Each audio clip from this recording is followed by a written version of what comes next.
Graças a Deus. Bom dia, amados, a paz do Senhor. Eu quero te convidar, você que trouxe sua Bíblia, abrir a sua Bíblia.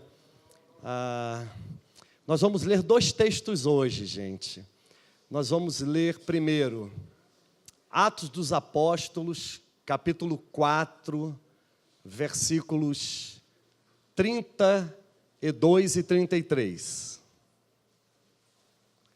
Depois nós vamos para 1 Timóteo, primeira carta de Paulo a Timóteo, capítulo 4, nós vamos ler versículos 12 e 13. Tem que beber uma aguinha aqui, gente, eu estou bem ressecado, a gripe me pegou de tal maneira. Gripe do Rodrigo, é uma gripe comunitária, vai tocando toda a comunidade.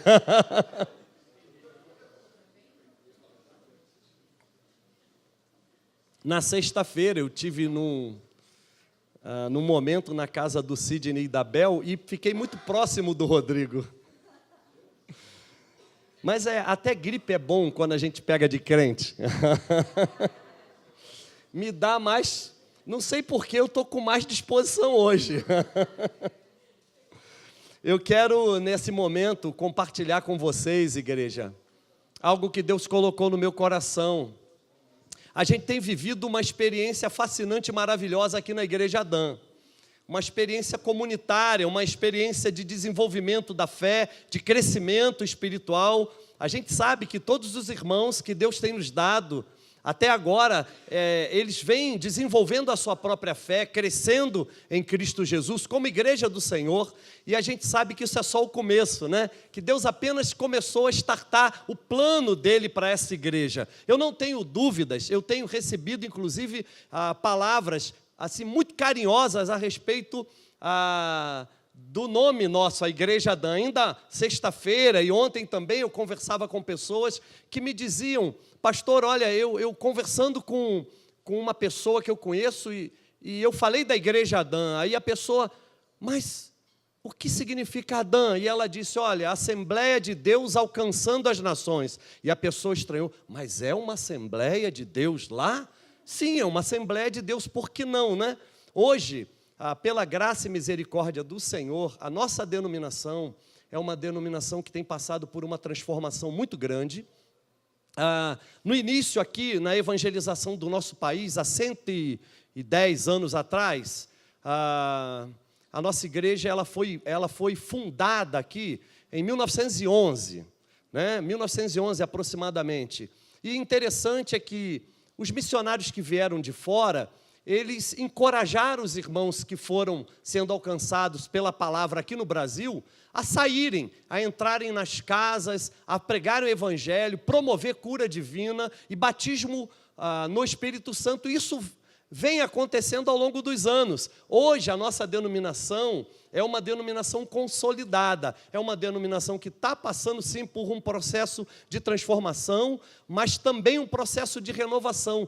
Todas as igrejas Assembleias de Deus estão sendo visitadas pelo Senhor de uma forma muito especial. É preciso registrar isso. E é preciso registrar que os homens e mulheres que Deus tem dado à nossa denominação como liderança estão sentindo esse toque. Estão entendendo que é um novo tempo que Deus quer inaugurar na sua igreja, né? A igreja brasileira. Bem, mas eu não vim aqui falar da Assembleia de Deus. Eu vim falar da palavra de Jesus, ok? Então o tema dessa manhã é exatamente o impacto da aproximação na igreja de Jesus, que somos nós, ou seja, a visão que Deus tem me dado para falar à igreja nessa manhã é uma visão para os indivíduos que são tocados pela palavra e a partir do momento desse toque, um toque especial, um toque radical, um toque contundente, eles decidem viver em comunidade, que é isso que a gente tem experimentado aqui, né? Viver em comunidade, desfrutar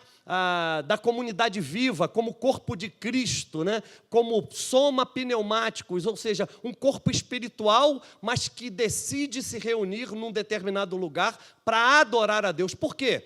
Porque exatamente quando a gente se reúne aqui, é que a gente se fortalece, é no calor do abraço, do sorriso, do beijo, de uma palavra de um irmão ou de uma irmã, que a gente se fortalece, que a gente ganha força para continuar pregando o evangelho da graça de Deus. O próprio apóstolo Paulo, em Atos capítulo 20, verso 24, ele teve uma experiência muito forte com uma determinada região da Ásia Menor, Éfeso.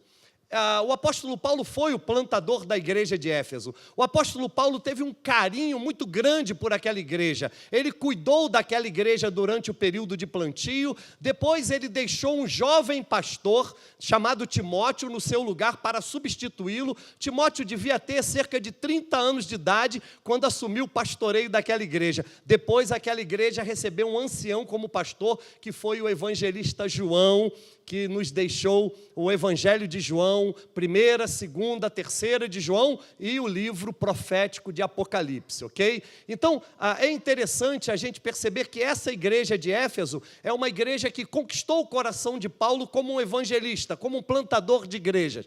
Eu quero, nessa manhã, encorajar você com uma palavra, esse é o meu desejo, de que você venha ser despertado também para se envolver num projeto de plantio de uma igreja, de sair além dos portões, além das paredes e evangelizar a nossa nação, o Brasil, ok? Perto de nós há alguém precisando de Jesus, perto de nós há alguém precisando receber essa palavra encorajadora, essa palavra que impulsiona, essa palavra que leva além, essa palavra que transforma, essa palavra que radicalmente nos transforma na nossa interioridade, nos fazendo homens e mulheres melhores do que fomos ontem, né? Eu não tenho dúvida de que aonde o evangelho chega, toda a situação muda, não somente a situação de uma pessoa, mas até de um lugar. O evangelho transforma ambientes também, ok? Então, o apóstolo Paulo, cheio de gás, cheio de coragem, mesmo diante de uma perseguição, porque queriam matá-lo,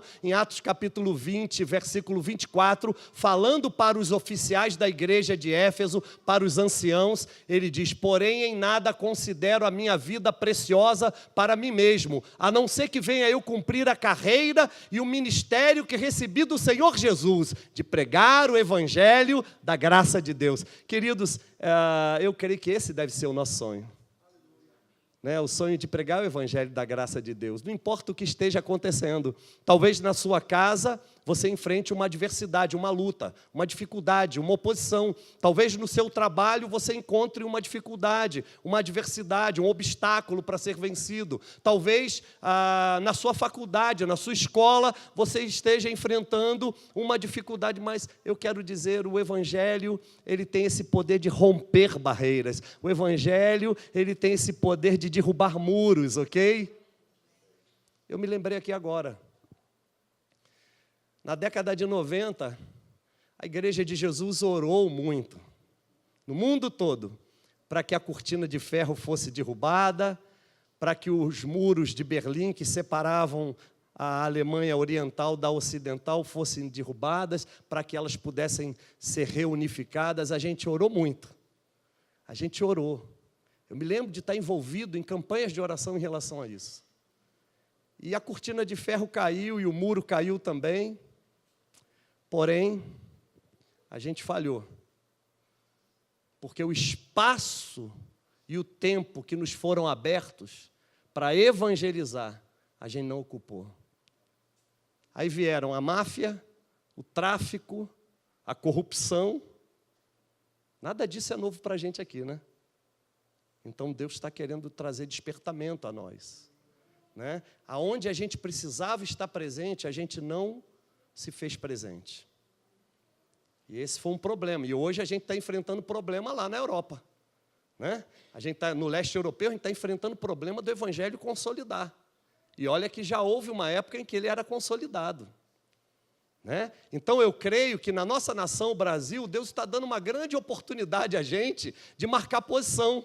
Por isso eu estou falando de aproximação, porque aproximação, na verdade, é a atitude de um indivíduo atrair o outro, ou também de um indivíduo ir ao encontro de outro, né? Então, a aproximação, é interessante a gente perceber que o que Deus espera de nós nesses tempos é que haja na nossa vida discipular, na nossa vida como igreja, um envolvimento com a aproximação. A gente deve se aproximar uns dos outros, a gente deve se aproximar com a intenção de ganhar aquela pessoa para Jesus, para poder proteger aquela pessoa, amar, proteger, cuidar bem daquela pessoa. E é interessante que, por exemplo, esse tempo de aproximar, esse tempo de aproximação, de atrair o outro ou de ir até o outro, foi exatamente um tempo e um espaço que havia sido aberto pela oração da igreja lá no leste europeu e a gente não ocupou. Então eu penso que hoje, os nossos ouvidos espirituais, os nossos olhos espirituais, os nossos pés, que são mais velozes do que uma corça, devem nos levar a ocupar esse tempo e esse espaço que Deus está nos dando na nossa nação. A gente não pode perder esse time, a gente não pode perder este tempo e nesse espaço. Daí que eu quero te encorajar.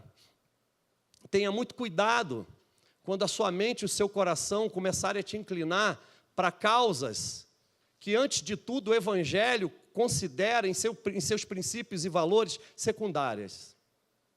Eu tenho percebido que algumas pessoas estão completamente eufóricas em relação à campanha política da nossa nação.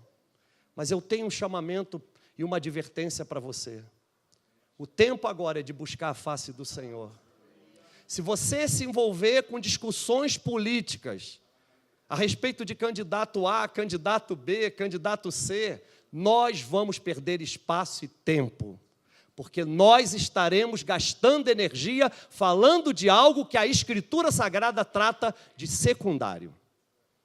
Então, queridos, eu tenho dito para Deus nas minhas orações, e olha, eu quero dizer uma coisa aqui.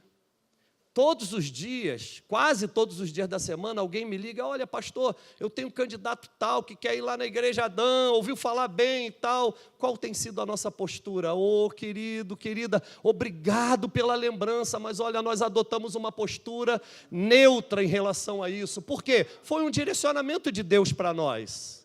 O tempo é de buscar a face do Senhor.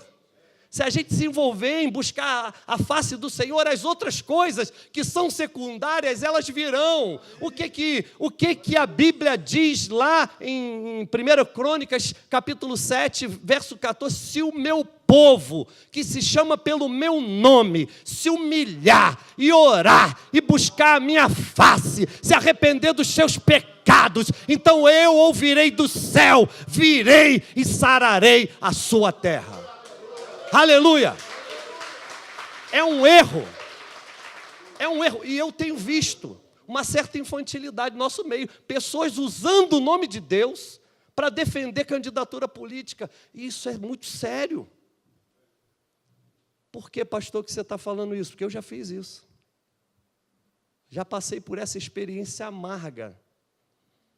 E hoje eu não quero outra coisa senão Jesus. Eu dizia para a Kelly hoje de manhã, no café da manhã, eu dizia: Kelly, a gente como povo de Deus tem sido muito ingênuo. A gente tem sido massa de manobra. Durante muito tempo eu vi, e ainda hoje tenho visto, líderes nossos, que têm tudo para desenvolver um ministério cristão poderoso, abençoado, que é isso que o Senhor quer. Desperdiçando energia, correndo para cá, para colar, distribuindo panfleto e não sei o que, e gritando e brigando um com o outro, e disputando determinadas coisas, e até lugares. Mas, infelizmente, quando determinado candidato é eleito, o que alguns líderes têm feito? Ido com pires na mão a procurar um carguinho comissionado. Irmãos, deixa eu dizer uma coisa, Deus nos chamou para ser cabeça e não cauda.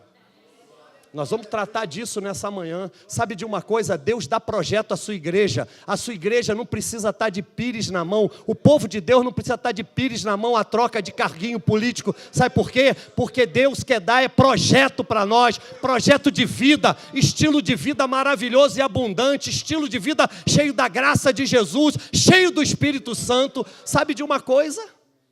Essas discussões têm afastado o Espírito Santo de nós. Afastado. Os líderes entram na carne, eles falam na carne, não tem nada de espírito. O espírito é doce. O espírito é manso. O espírito é elucidativo. O espírito traz lucidez, sabia disso?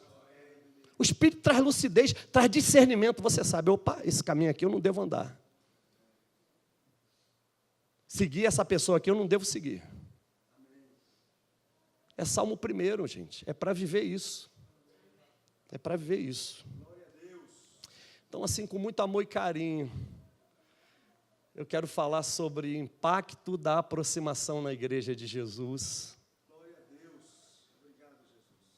E dizer que a igreja, ela sempre, desde os primeiros dias, ela sempre teve lucidez histórica e lucidez espiritual. Isso é bacana demais. Quando você consegue equilibrar, né, os dois pilares mais importantes da existência da igreja, que tornam ela relevante para todos os tempos. Pilar histórico, ela aconteceu, ela nasceu a partir da vida de Jesus.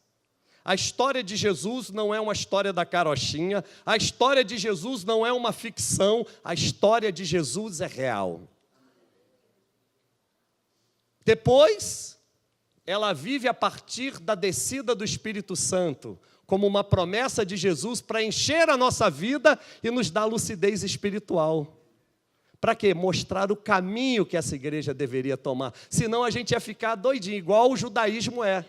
Até hoje, cheio de facção, cheio de partido, sem saber para onde vai, esperando o Messias até hoje, quando ele já veio, né? Então, eu quero conversar um pouquinho com você nessa manhã a respeito do impacto da aproximação na igreja de Jesus. Vamos ler o texto projetado, que eu acho que vai facilitar a gente em relação à leitura. Texto projetado está na Almeida Corrigida Fiel, é um texto bom. E aí vale a pena a gente conversar um pouquinho nesse texto.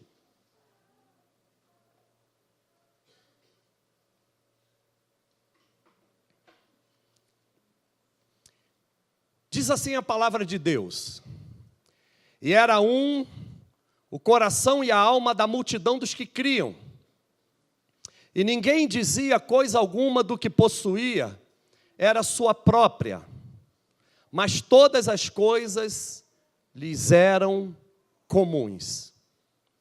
E os apóstolos davam com grande poder testemunho da ressurreição do Senhor Jesus, e em todos eles havia abundante graça.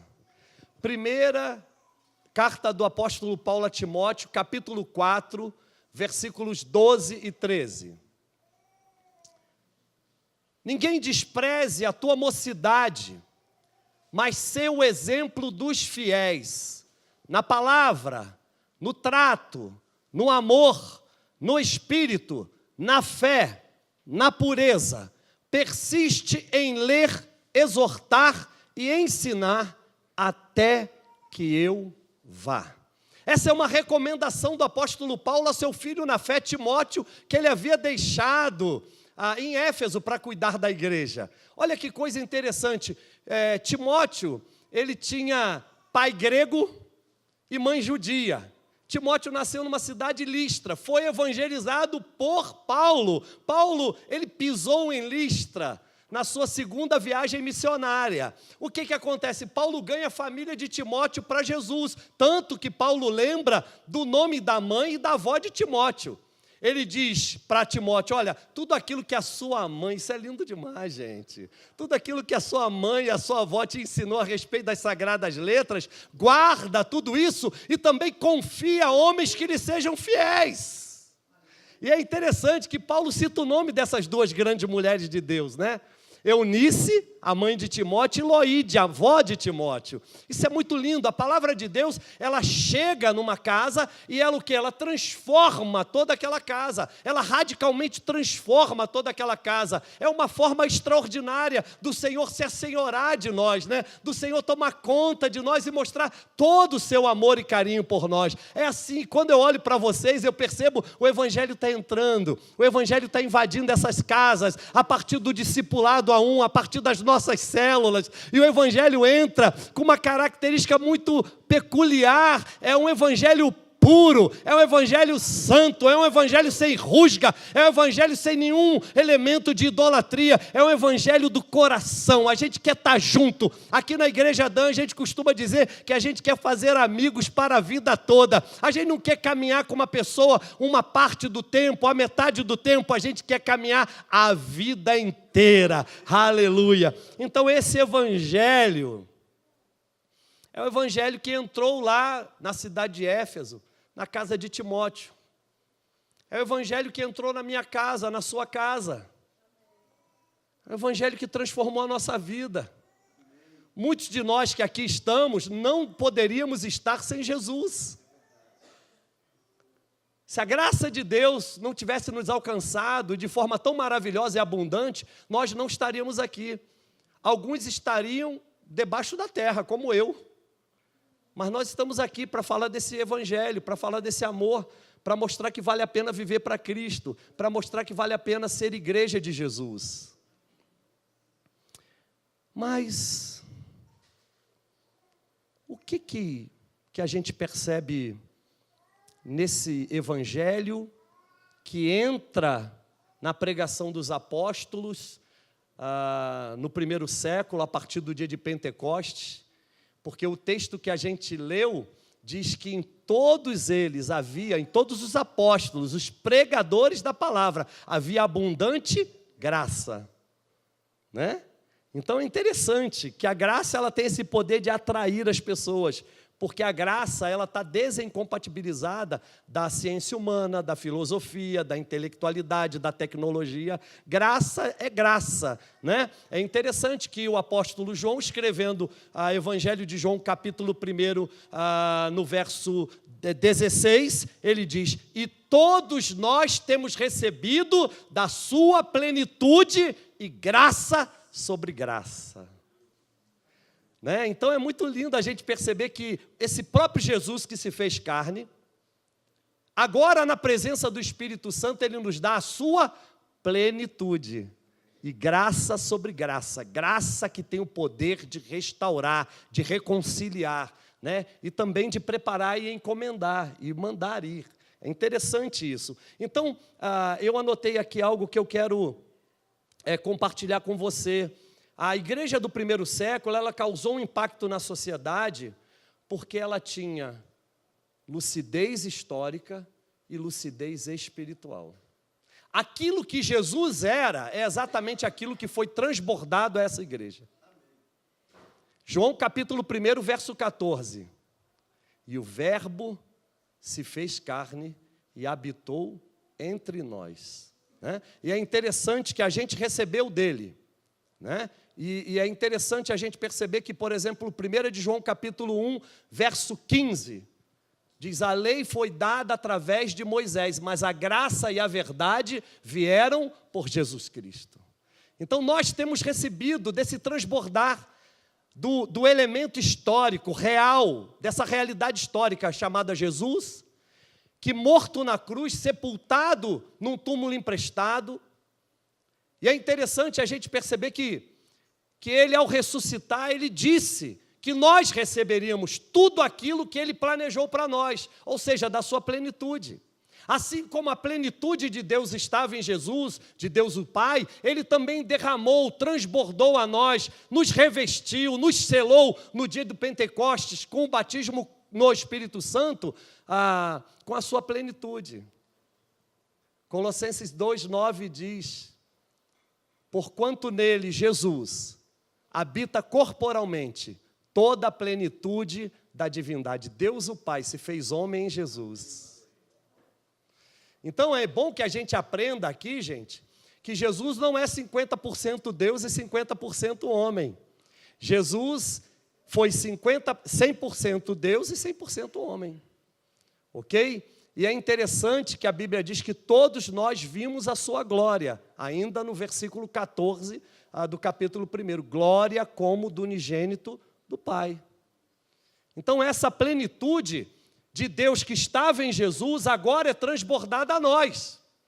E isso nós podemos comprovar, historicamente falando e espiritualmente falando. Daí que o apóstolo Paulo, como um homem experiente, um plantador de igrejas, né, um homem com uma doutrina muito forte, ensinou ao seu filho, o pastor Timóteo, como conduzir a igreja a ponto da igreja realizar naquela sociedade onde estava inserida um impacto de aproximação muito forte nas pessoas, né? E é interessante, porque essa experiência primeiro é a experiência daqueles que pertencem ao corpo. E aqueles que não pertencem ao corpo, quando vê essa alegria, esse gozo, quando vê o culto, quando vê a profecia, quando vê o salmo, quando vê a revelação, a visão, esse povo que não é ainda corpo, para e pensa, puxa, eu preciso experimentar isso. É isso que vem acontecendo, minha gente, ao longo dos séculos.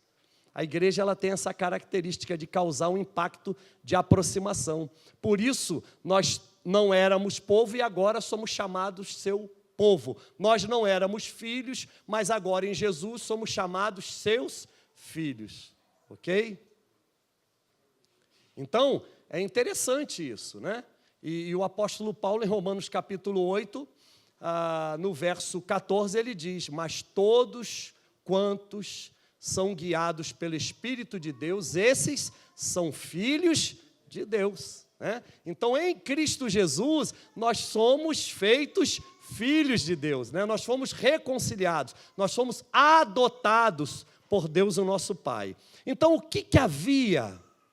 O que havia que corroborava, que confirmava a lucidez histórica e espiritual naquela igreja do primeiro século? Primeiro, havia celebração da multidão dos que creram, dos que criam, né? Atos capítulo 4, verso 32, era um o coração e a alma. Então, eles estavam juntos o tempo todo para celebrar. Segunda coisa, havia comunhão, né? Havia comunhão. A Bíblia fala que tudo lhes era comum. Então, eles estavam juntos o dia todo e viviam em comunidade. Terceira coisa que eu acho fundamental e a gente precisa entender é que havia prosperidade. Incrível o poder de Deus de trazer prosperidade ao indivíduo. Eu queria contar algo para vocês. Eu fui pastor na roça e durante muito tempo eu fui um plantador de igrejas. E eu me deslocava de bicicleta, a igreja sabe dessa história. Não vou falar a cor da bicicleta, nem o modelo mais. Mas assim, eu subia a montanha e descia a montanha, andando naquela bicicletinha. Era uma coisa, rapaz, era uma aventura andar naquela região. Mas era uma região muito bonita, porque era uma região de sitiantes, né, de chacareiros. Então o pessoal plantava as coisas, por exemplo, o pessoal plantava coco, o pessoal plantava acerola, tinha uns irmãozinhos que levavam... Gente, é a coisa mais linda, você ver irmãozinho com a sacola cheia de ovo de pato para entregar o dízimo do ovo de pato. Dízimo do ovo de pato. Trazia assim e botava no altar de Deus na hora da entrega. Coisa linda, gente, é coisa muito linda. Eu experimentei uma coisa muito bacana na escola bíblica dominical. Cadê o pastor Robson? Pastor Freire está aqui, pastor Robson. Ó, esses dois homens que Deus tem dado à nossa igreja têm se dedicado, pastor Freire, pastor Robson, a estarem aqui na escola bíblica dominical ensinando a palavra de Deus com toda a dedicação. Irmãos, eles suam a camisa. Sabe, eles se esforçam, eu sei, porque eu fui professor de escola bíblica dominical muitos anos na minha vida, então eu sei a dedicação desses dois homens, né? E de outros que os têm apoiado, né? Então, por exemplo, olhei aqui agora a Bel na rede infantil, o trabalho que é desenvolvido hoje na rede infantil. Papai e mamãe, não despreze isso. Não despreze, invista aí nisso. Traga seu filho, se coloque voluntariamente, generosamente, à disposição da rede infantil para trabalhar, para poder alcançar mais crianças, para podermos alcançar mais famílias. Porque quando você alcança uma criança, você alcança o papai e a mamãe, você alcança a família. Mas a experiência que eu tive, gente, na escola bíblica dominical naquela região, e eu fui professor numa escola bíblica de uma grande igreja, então era fácil, porque você chegava assim, tinha 60 alunos numa classe, que beleza. Mas assim, você vai para a roça, e normalmente o sitiante, o chacareiro, o pessoal que trabalha na terra, separa o domingo pela manhã, Zé Carlos, para trabalhar na terra, para colher, para plantar, para cuidar das mudinhas, tirar o bicho e tal, tirar leite da vaca. E aí o que acontece? Era um trabalho difícil que eu tinha que fazer. Passar na casa deles, irmão Manelzinho, vamos para a escola bíblica. Mas pastor, está na hora da colheita aqui, está na hora de fazer isso, está na hora da ordenha. Irmão, vamos para a escola bíblica. Irmã Maria, vamos para a escola bíblica. Irmão João, e assim era. Deixa eu te dizer uma coisa muito legal que aconteceu. Ao longo de um ano, muitos daqueles irmãozinhos que não sabiam ler e escrever, aprenderam a ler e escrever na palavra de Deus, na Bíblia Sagrada. Então isso é um fruto que eu vou carregar para o resto da minha vida. Aí quando eu vejo eu hoje aqui em Brasília, com esse conforto todo, eu lembro, algo foi plantado lá atrás, né? Semeado lá atrás, e a gente nem imaginava onde ia chegar, né? Porque Deus tem um plano maravilhoso para nós, Ele sabe. Nunca esqueça o seu começo. Nunca esqueça onde e quando tudo começou. Valorize isso em nome de Jesus. Esse é o verdadeiro sinal da prosperidade de Deus na nossa vida. É a gente nunca, jamais esquecer de onde a gente saiu. Foi isso que Deus quis fazer com o seu povo, fazer lembrá-lo de onde eles tinham saído. O tempo todo, quando o povo se desviou, o que Deus falou? Olha, vocês saíram do Egito. Vocês estão agora, depois desse conforto, agora vocês vão virar as costas para mim e vão andar após outros deuses, é isso mesmo?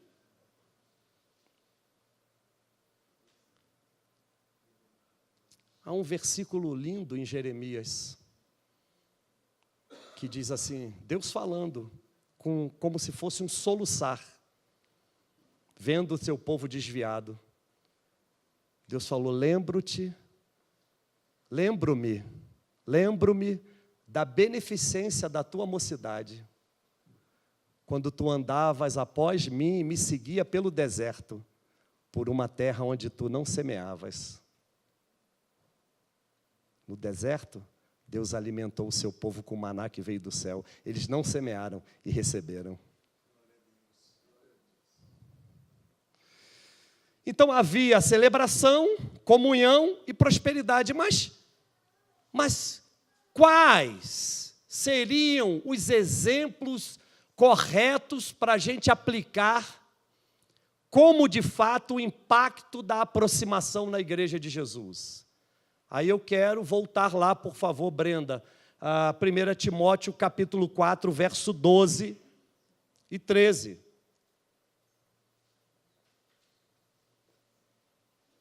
É interessante demais, gente. Porque Paulo diz assim, apesar de Timóteo ser jovem, Paulo fala para Timóteo se posicionar como líder da igreja. Ninguém despreze a tua mocidade, a tua juventude. O fato de você ser novo não faz de você menor do que quem quer que seja. Se posicione como líder.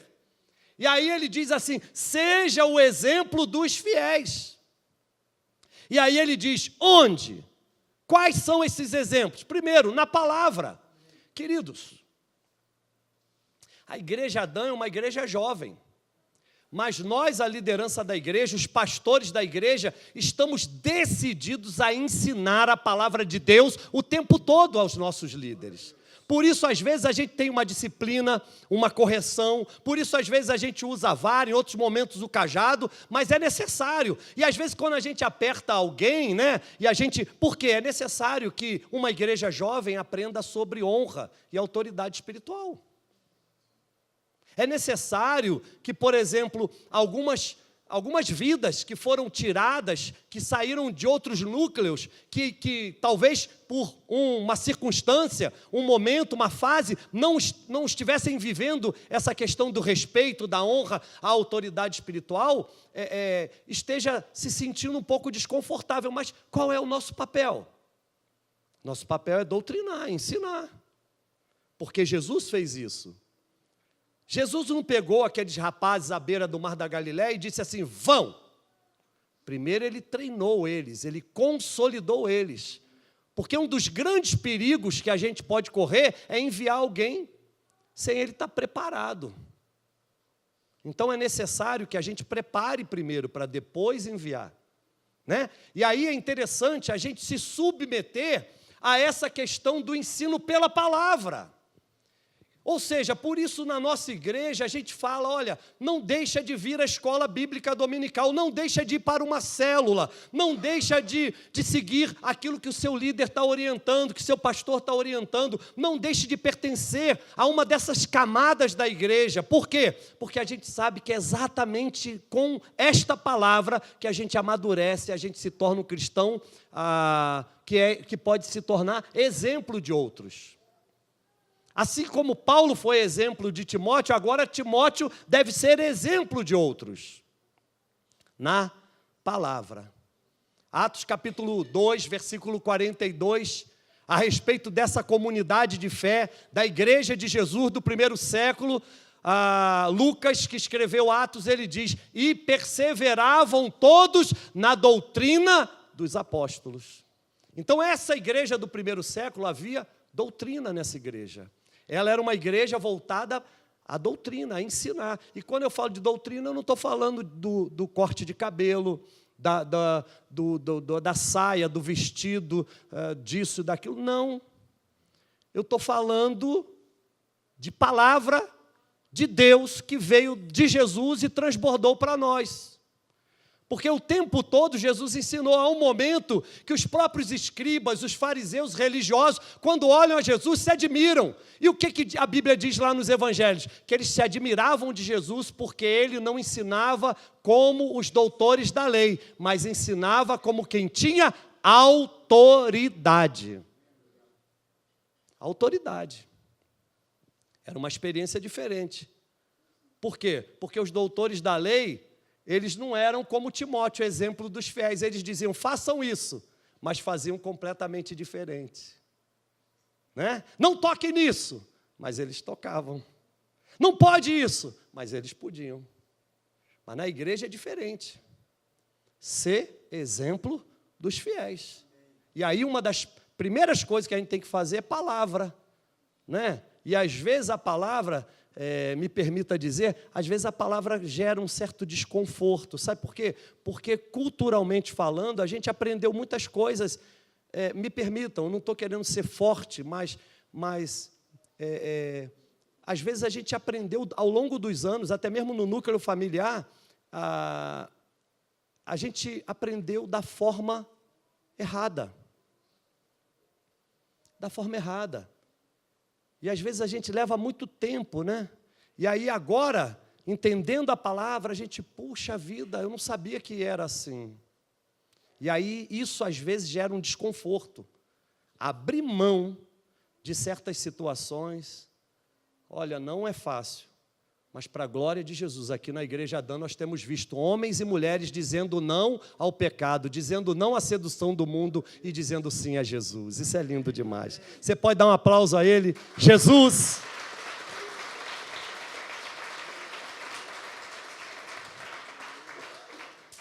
Então, o apóstolo Paulo fala que Timóteo deve ser o exemplo dos fiéis na palavra. Então, o impacto da aproximação na igreja deve ser primeiro pela palavra.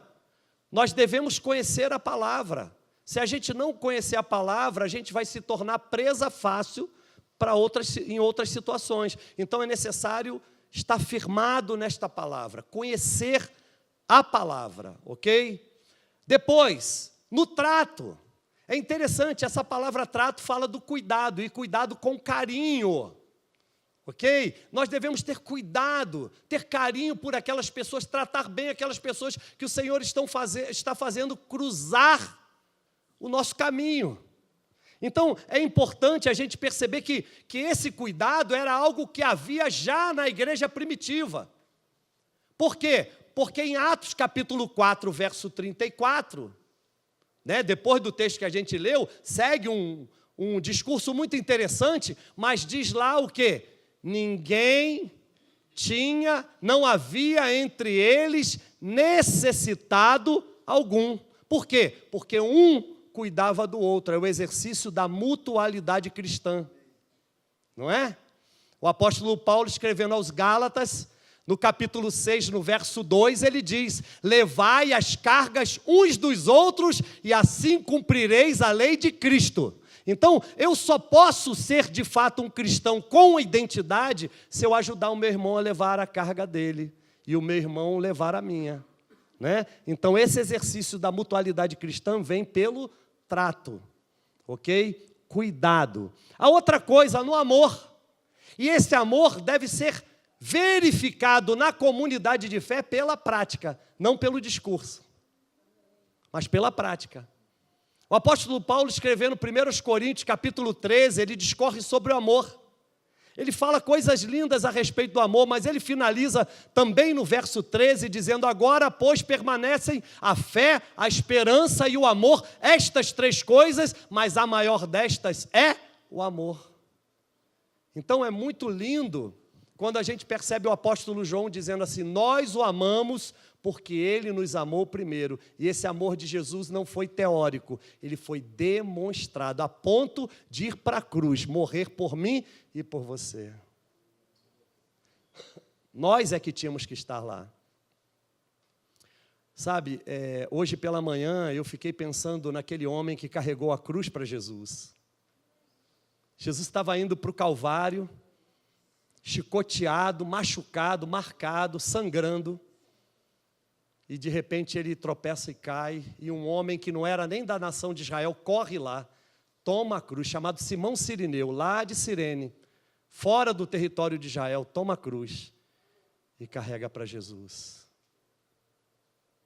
Sabe, hoje, para a gente causar o impacto da aproximação na sociedade onde a gente está inserido, hoje, para a gente causar o impacto da aproximação na igreja de Jesus, a gente tem que tomar essa cruz e carregar. Nós precisamos tomar essa cruz e carregá-la. Pastor, como é que a gente pode carregar essa cruz? Juntos, não separados, juntos. Eu dizia outro dia em alguma reunião, eu dizia, há uma frase, uns dizem que é de Santo Agostinho, outros dizem que é da Reforma, não sei, Deus sabe. O que vale para mim é o que ela quer dizer, quer comunicar. Mas alguém disse, certa feita, nas coisas não essenciais, liberdade. Nas coisas essenciais, unidade. E em todas as coisas, amor. Nós devemos fazer isso, praticar isso, viver isso. O nosso testemunho só vai ser relevante se a gente viver esse amor prático. Um amor de causa e efeito. Um amor que nasceu numa situação escandalosa, mas tocou o mundo inteiro, mostrando que Deus quer realmente salvar o seu povo.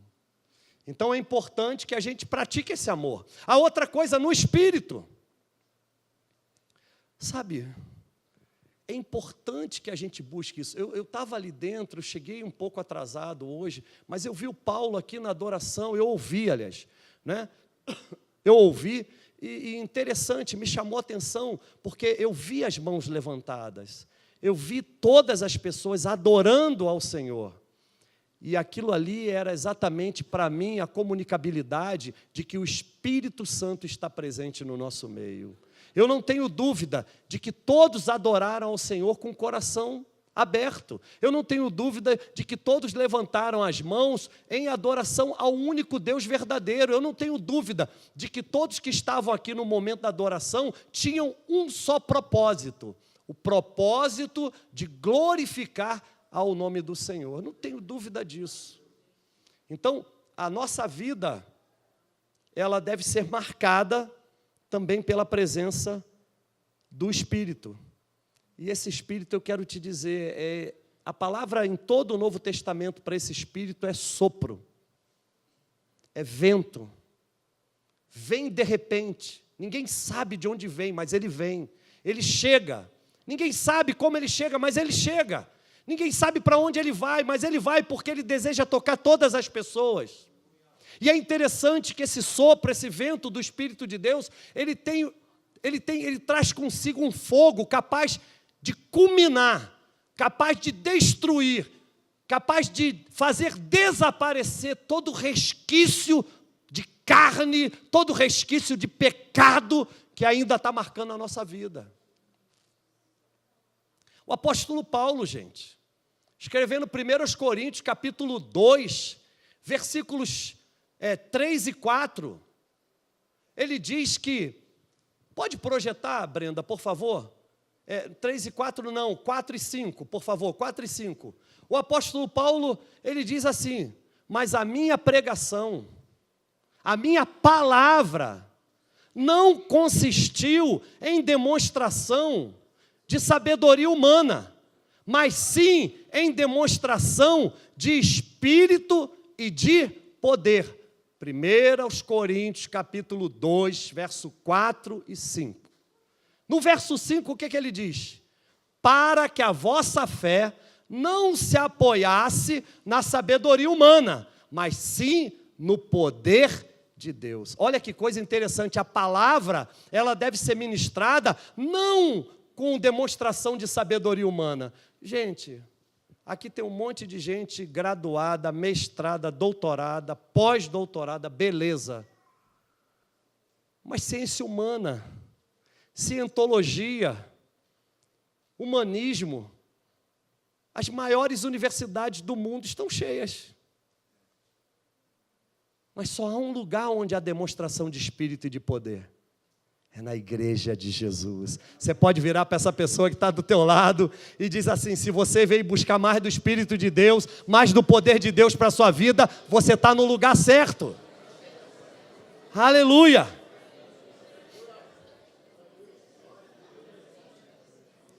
Acho bacana o apóstolo Paulo se despir de todo o seu conhecimento. O apóstolo Paulo era fariseu, doutor da lei, filho de pai romano, mãe judia, rico, membro do Sinédrio. Sabe Deus a força desse cara. Mas o que ele diz? A minha palavra e a minha pregação não consistiram em demonstração de conhecimento humano, mas demonstração somente de espírito e de poder. Aleluia! Abandarabás. Aleluia! E é isso que está faltando na igreja. Demonstração de espírito e de poder. Se nós estivermos vivendo debaixo dessa cobertura do Espírito Santo, nós vamos impactar pela aproximação o mundo inteiro vai conhecer Jesus. Sabe por quê? Porque Deus, meu irmão, minha irmã, vai te levantar. Pastor, mas eu estou caído faz tempo, eu estou parado faz tempo, eu já desanimei, eu já me abati. Eu quero te dizer nessa manhã, em nome de Jesus, o Espírito do Senhor, aleluia, está te levantando para te tornar um grande homem, uma grande mulher de Deus. Aleluia, aleluia, aleluia, aleluia, aleluia. A gente está precisando disso. Não, mas espera aí. Mas o culto tem que ter sua formatação. Não, mas aqui tem que ser tudo quadradinho.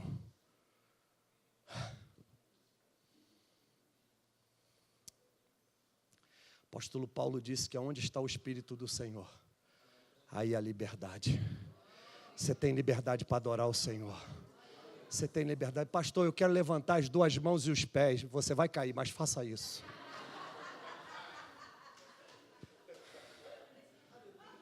Pastor, eu quero mergulhar igual prancha de surf na onda. Faça isso. Vai te arralar o peito aí, mas faça isso. Pastor, eu quero ficar de joelhos, sentado. Eu quero... Faça isso em nome de Jesus. Em nome de Jesus. Viva isso. Viva isso.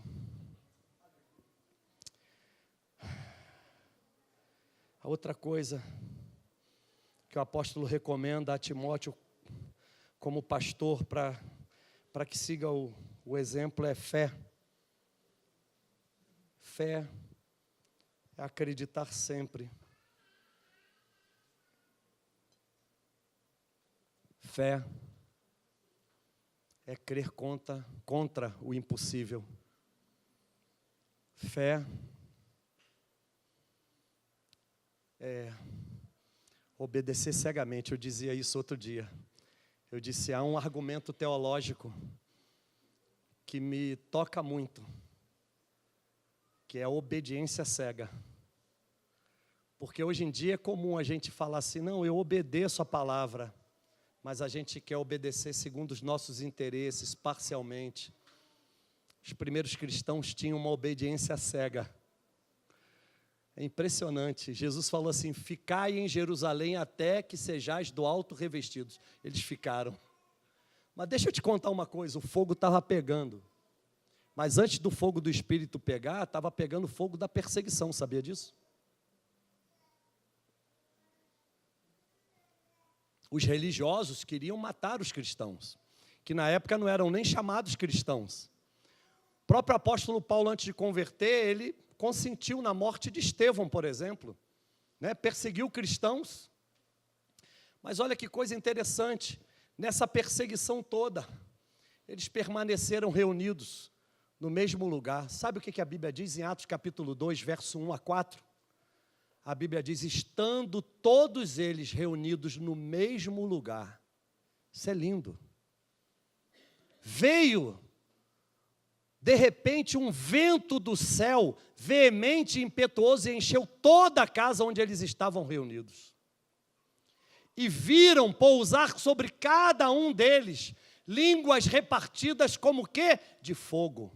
E eles começaram a falar em outras línguas, segundo o Espírito lhes concedia que falassem. Diga para a pessoa que está do teu lado, é o Espírito do Senhor que concede o dom de línguas aos seus filhos. É o Espírito do Senhor, não é outra coisa, é o Espírito do Senhor.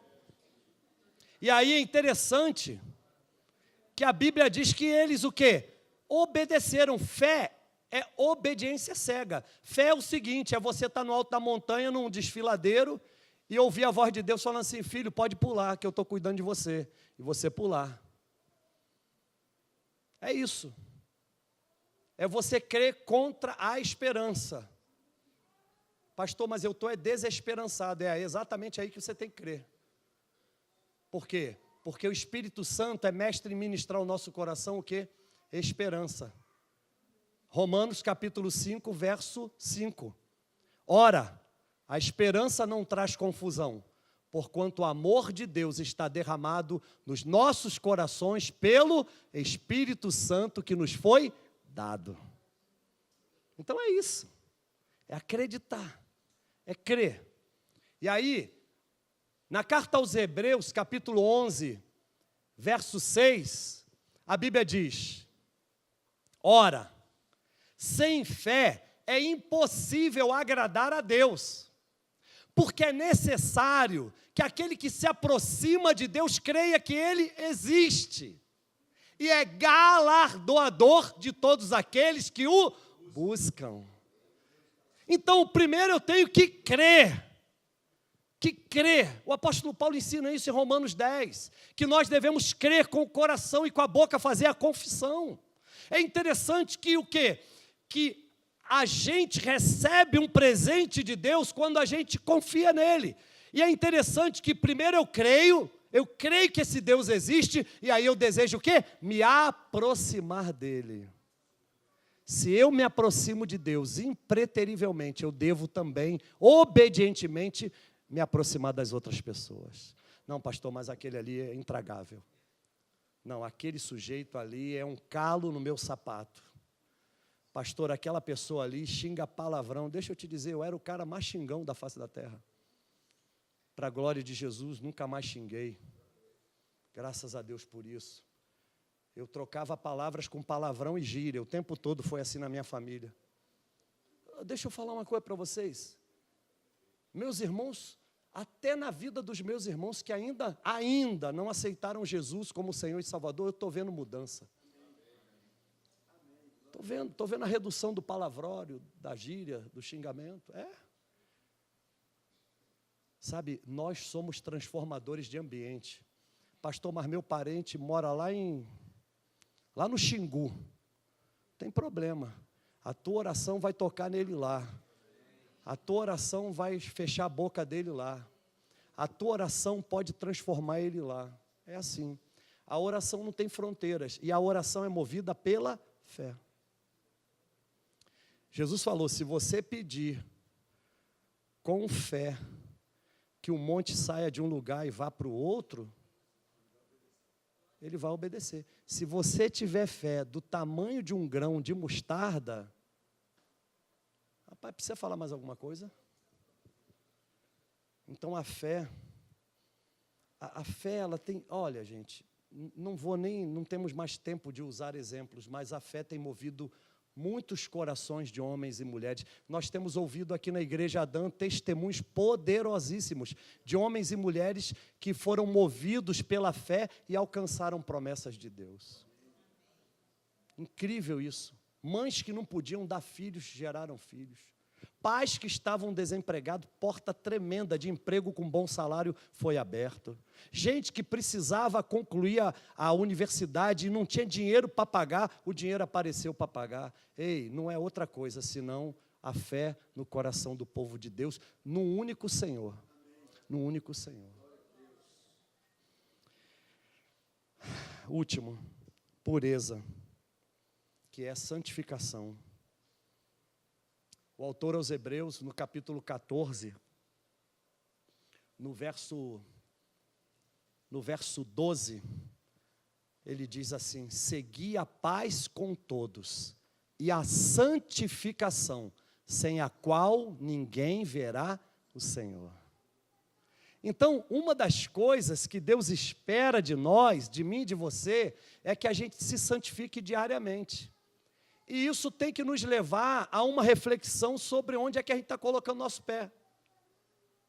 Que tipo de palavra está saindo da nossa boca?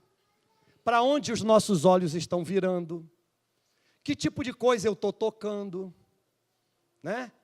Então, assim, que tipo de conversa eu estou ouvindo? Então, é necessário que todo o meu ser esteja subjugado ao senhorio de Cristo, para que eu possa, de fato, fazer a vontade dEle. E é interessante que é uma luta travada. O apóstolo Paulo, em Romanos capítulo 7, ele diz que o bem que ele não quer, ele faz, mas o mal, o bem que ele quer, ele não consegue fazer, mas o mal que ele não quer, ele vai e faz. Ele chega a dizer, miserável homem que sou, quem me livrará do corpo desta morte? Ele diz, mas graças a Deus por Cristo Jesus. Aleluia. É nele.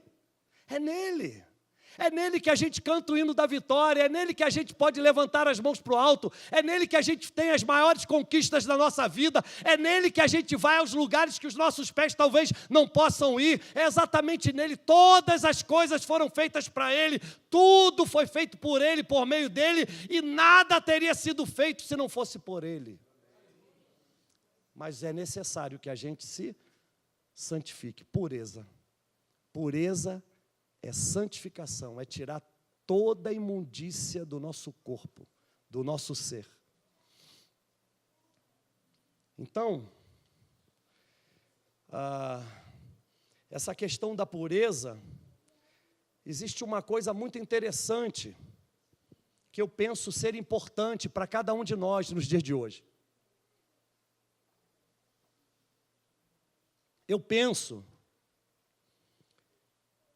que a questão da purificação, da santificação, não se trata, por exemplo,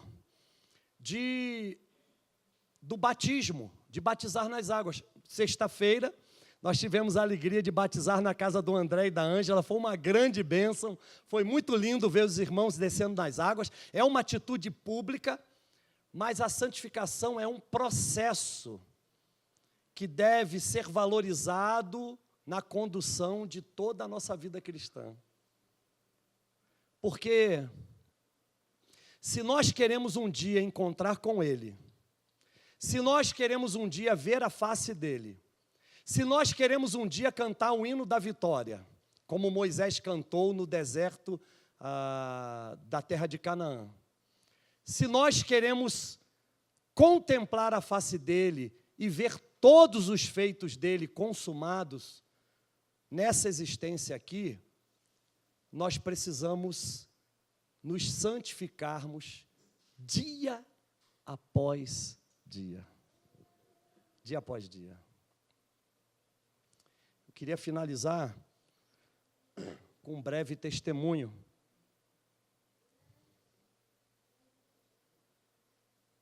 Eu tive um período na minha vida em que eu misturei muitas coisas.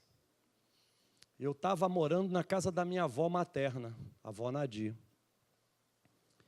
E interessante é que era o terceiro andar de um prédio. Eu já tinha feito algumas besteiras naquele dia e dentro da casa dela, sozinho, eu ouvi uma voz que dizia assim: rapaz, você precisa fazer uma coisa diferente agora. Eu falei, mas fiquei pensando, mas que voz é essa que eu estou ouvindo? Que voz estranha.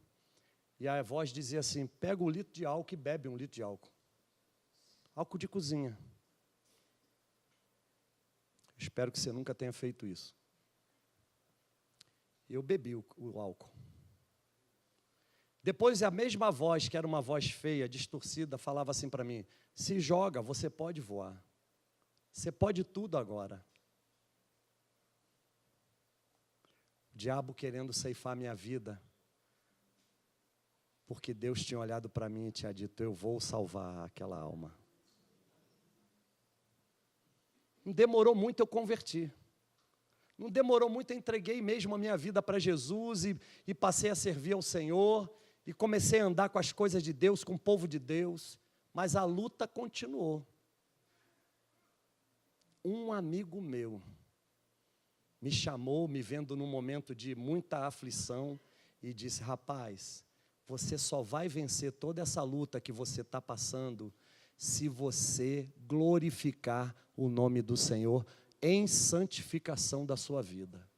Aí eu disse: mas eu sou novo na fé, eu não sei nada, como é que é esse negócio? E aí ele disse assim: olha, eu quero recomendar que você leia os Salmos de Davi, e você acorde na madrugada para orar a Deus, recite os Salmos, olhe para o céu e recite os Salmos. Gente, eu comecei a fazer isso, e aí eu comecei a entender que os Salmos, eles são poéticos, são cânticos, fazem parte do cotidiano daquele povo daquela época, maravilha, mas os Salmos, eles nos levam a refletir sobre o nosso estado. A palavra de Deus, não só os salmos, mas a palavra de Deus. Mas no meu caso, eu pude entender que aqueles salmos, eles me faziam refletir sobre meus gestos, meus atos, as coisas que eu praticava e que Deus já não queria mais que eu praticasse. Então eu comecei a entrar num processo de santificação. Olha que coisa interessante, eu disse aqui, o autor aos Hebreus, no capítulo 14, no verso 12, ele disse: segui a paz com todos e a santificação, sem a qual ninguém verá o Senhor. Então o que vai nos tornar capazes de ver o Senhor naquele grande dia é exatamente eu e você estarmos purificados, estarmos santos. 1 de João, capítulo 1, verso 9. Se confessarmos os nossos pecados, Ele, Jesus, é fiel para nos perdoar os pecados e nos purificar de toda a injustiça. Os salmos naquele tempo da minha vida me levaram, como Davi, a confessar os meus pecados, e eu sentia que a cada confissão o Senhor ia me purificando, me santificando, e eu não tenho dúvida, eu e você agora estamos preparados para que os nossos olhos possam contemplar contemplar o Senhor. Eu e você naquele grande dia veremos o Senhor. Eu e você naquele grande dia adoraremos a Ele, o único digno de honra, de glória e de louvores eternamente. Apocalipse 15, versos 3 e 4 diz: o cântico de Moisés foi cantado naquele dia. Grandes e admiráveis são as tuas obras, ó Senhor Deus Todo-Poderoso. Justos e verdadeiros são os teus caminhos. Quem não te temerá? Quem não glorificará o teu nome? Pois só o teu nome é santo, santo, santo, santo, santo, santo, santo, santo, santo. Todas as nações da terra virão, Senhor, se prostrarão diante de ti, adorarão no teu nome, porque todos os teus atos de justiça terão sido manifestados ao teu povo. Eu creio nisso, eu creio que somos santos ao Senhor, e nós vamos causar sim impacto de aproximação na igreja de Jesus do século presente. Aleluia, Deus te abençoe, Deus te abençoe, Deus te abençoe. Aleluia. Pode fazer a oferta. Meu Deus, irmãos. Que privilégio. Que privilégio. Não é por causa do pastor Márcio, mas é apesar dele. Deus tem usado com sabedoria profunda nesse lugar. Isso é um privilégio, receber essa avalanche de bênçãos sobre nós. Nós estamos encharcados dessa palavra, cheios, quebrantados, submetidos, transformados. Que sabedoria! Isso que tem acontecido entre nós não é coisa de homem. Graças a Deus por isso. Graças a Deus não é pela eloquência de ninguém. É pelo poder de Deus. Eu quero ver de novo esse vídeo. Eu quero ver e eu quero compartilhar esse vídeo, como eu tenho feito com os outros, mas em especial, eu quero incentivar você a fazer isso. Faça isso, veja. Especialmente devido ao contexto que nós estamos vivendo hoje, veja a palavra de sabedoria, com cuidado a introdução que ele deu sobre a política aqui. Veja com cuidado, esteja com o ouvido atento, porque é profundo, não é humano, é de Deus. A justiça humana nem se aproxima, está muito longe da justiça de Deus. Mas foi a justiça de Deus, a sabedoria de Deus ministrada sobre nós. Uma grande bênção. Glória a Deus por isso. Oh Espírito de Deus, eu sei que se nós fizéssemos um apelo agora, todos vocês estariam aqui. Vocês já atenderam o apelo. A palavra profética foi lançada. E ela entrou no teu coração e no meu coração. Aleluia. Nós não sairemos mais por aquela porta iguais. O Espírito de Deus.